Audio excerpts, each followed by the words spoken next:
Yo, what's up everyone, this is Kaizouwar here. So I was super excited that Guilty Gear Strive for the Switch came out. Even though I don't have the version, I particularly don't need it because I already own Guilty Gear Strive. I really like the idea of it getting a Switch version. And I really like the idea that they actually, made it a good Switch version. A lot of fighting games and just basically other games that are pretty big don't really do hot on the Switch, right? I was kind of waiting for them to do the Switch, going to wait for the Switch 2 to come out to do a Guilty Gear game because it would only make sense. The Switch 2 would be out, Guilty Gear Strive would be a launch title, but that's fine with me. It's on the Switch. It's pretty much one of the most impossible ports ever made. The game actually runs at 60 FPS on the Switch, has rollback on the Switch. That's all you really needed to tell me. But the problem is updates. So the game so far still lacks characters like Unika and Venom, who have been out for quite a while now.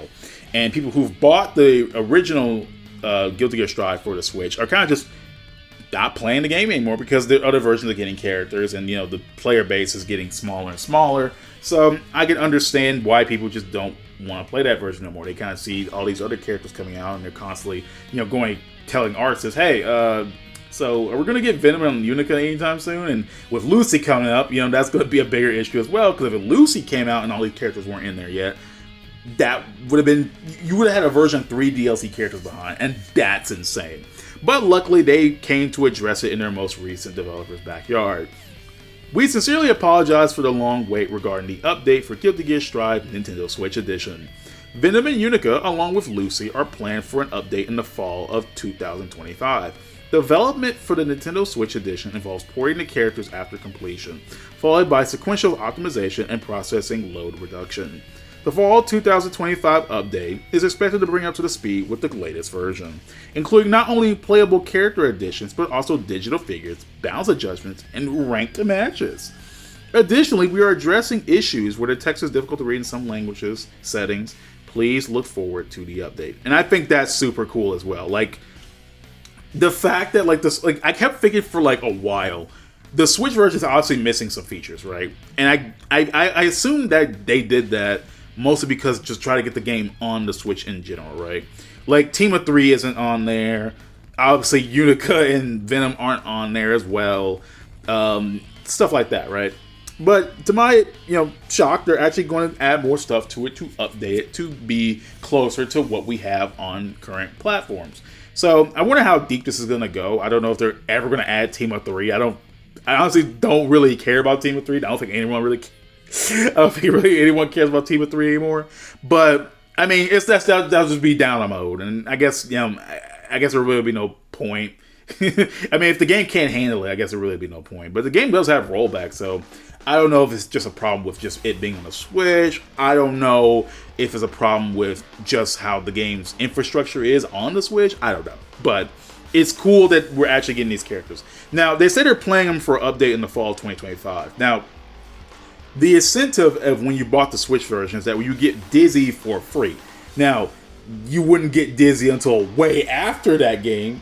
You wouldn't get her until way after Dizzy was actually a playable character, in the other versions of Strive. But you got her for free. You didn't have to pay for her. And on top of that, you have every character that's been in the game up to Dizzy. So you didn't have to buy a bunch of season passes in order to, play the game. You basically had everything in the game up to that point, character-wise, right? But what I find weird is that what's going to happen with the DLC, right? Are they going to bundle them all together, or are they going to be free? That's what I'm confused about. Because considering Dizzy was a part of season 4, she was part of that DLC, season, and you had to buy season 4 if you get Dizzy and everyone else, right? But with Strive on the Switch, Dizzy was free, and the other characters are kind of falling in line after that. So they didn't say anything about DLC pricing. They didn't say anything about that. They've never actually said that these characters were going to be monetized, right?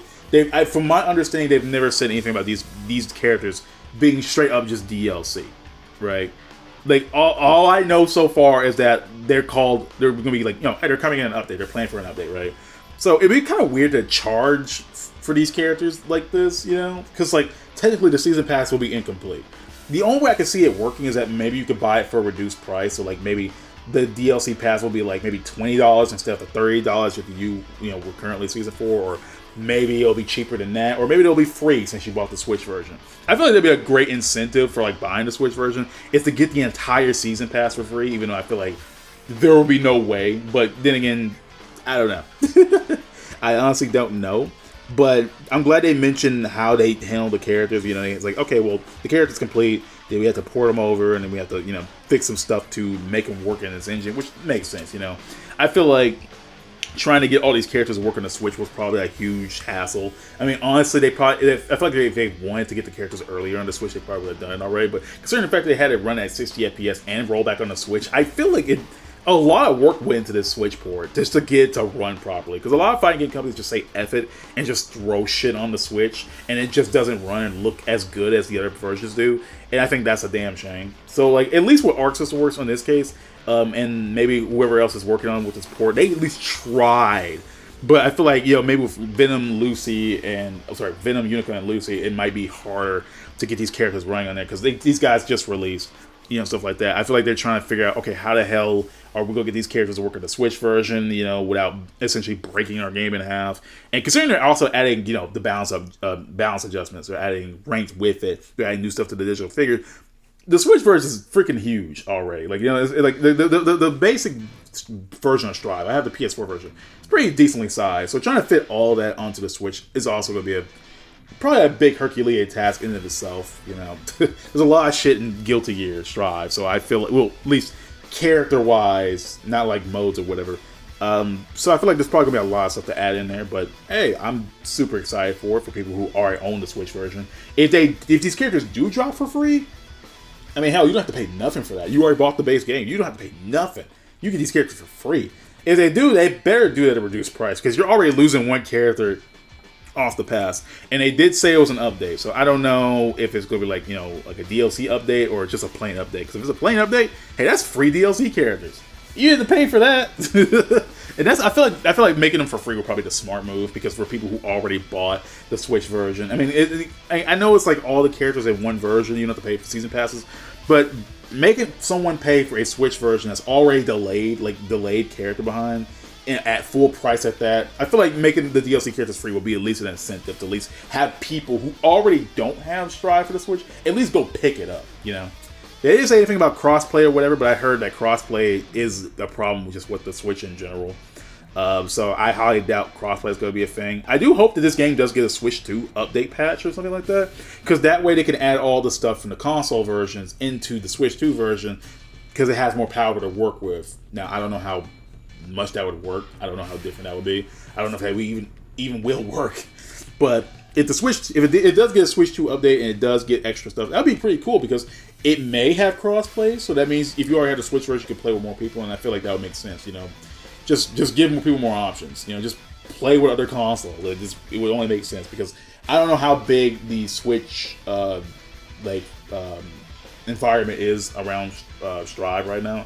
I have no idea how many people are even online on the Switch version, but it would be cool to have it nonetheless. But that's all I really have to yap on about, guys. I really will see you all next time. Peace out. I'm gone. That's enough about getting gear on the Switch.